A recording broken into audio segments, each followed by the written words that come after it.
মাটির চুলায় আগুন ধরানো কি এত সহজ? কি বলেন আপনারা? আসসালামু আলাইকুম অ্যান্ড গুড মর্নিং সবাইকে। আমি জান্নাত ফ্রম জেটি সিস্টার্স ব্লগ। কেমন আছেন সবাই? আশা করি সবাই অনেক ভালো আছেন। তো আজকে আমরা আবার সকাল সকাল বসে পড়লাম কিছু নাস্তা বানানোর জন্য মাটির চুলায়। আর এই চুলাটা একদম সুন্দর করে গরম করে দিয়েছে আমার আম্মু, যেহেতু আম্মু এই কাজগুলো আগে পারতো বা করতো।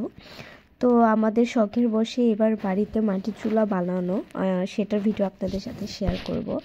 আজকে সকাল সকাল এখানে আম্মু বানাবে চিতই পিঠা বা খোলা পিঠা। তো আমরা যেহেতু হঠাৎ করে গিয়েছি, বাড়িতে খোলা নেই, খোলা না থাকলে কি হবে, তাওয়া তো আছে। তো আম্মু এই তাওয়ার মধ্যেই বানিয়ে ফেলছে খোলা পিঠা এবং খুব সুন্দর হয়েছে কিন্তু পিঠাগুলো, মাশাল্লাহ। কারা কারা এইভাবে খোলা পিঠা খেতে পছন্দ করেন বা কাদের ফেভারিট অবশ্যই জানাবেন।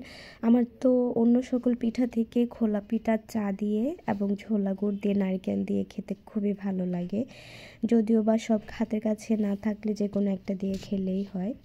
তো গ্রাম মানেই আসলে আনন্দ, মজা এবং নেচারের সাথে থাকা। সব কিছু হাতের কাছে না পাওয়া, যা পাওয়া তা দিয়ে চালিয়ে নেওয়া, এটাই তো আসলে গ্রাম বা পরিবেশ বা নেচার বলেন না কেন, নেচার থেকে নিজেদের প্রয়োজনীয় জিনিসগুলো নিয়ে নেওয়াটাই হচ্ছে গিয়ে গ্রামীণ পরিবেশ। তো এখানে ছোট ছোট পা দেখতে পেয়েছেন, সেটা আমার ভাগ্নির। ও বারবার খালি চুলাটার কাছে আসে, ও তো ফার্স্ট দেখছে এটা এবং খুবই এক্সাইটেড। তারা দুই বোনেই কি করবে না কি করবে। তো একটা পিঠা আম্মুর উঠানো হয়ে গেছে, আপনাদের ক্লোজ আরেকটা পিঠা আমি দেখাবো।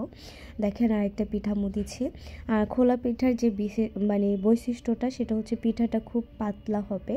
খুব পুরু হলে কিন্তু খোলা পিঠা ভালো লাগে না খেতে, পাতলাটাই ভালো লাগে। আর অনেকে আছেন এই পিঠাটা হচ্ছে ঝোল দিয়ে বা মাংস দিয়ে বা ভর্তা দিয়েও খায়, কিন্তু আমার সব থেকে বেশি ভালো লাগে চা দিয়ে খাওয়া আর হচ্ছে গিয়ে ঝোলা গুড় যেটা আছে বা হচ্ছে রস দিয়ে খাওয়া, ওইটা খুবই মজা লাগে। এই যে দেখেন ক্লোজ কি সুন্দর জালি জালি হয়েছে, তাই না? মাশাআল্লাহ বলতে ভুলবেন না কিন্তু। আর কারা একদম গ্রাম থেকে আমার ভিডিওগুলো দেখতে পাচ্ছেন বা গ্রামীণ পরিবেশে কারা এইভাবে বসে বসে রান্না করে খেয়েছেন সেটা জানাবেন।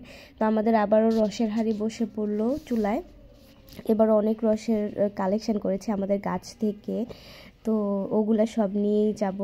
আর এই যে ফাইনালি আমাদের সবগুলো পিঠা বানানো হয়ে গিয়েছে। তো আজকের মতো এখানেই শেষ করলাম। আল্লাহ হাফেজ।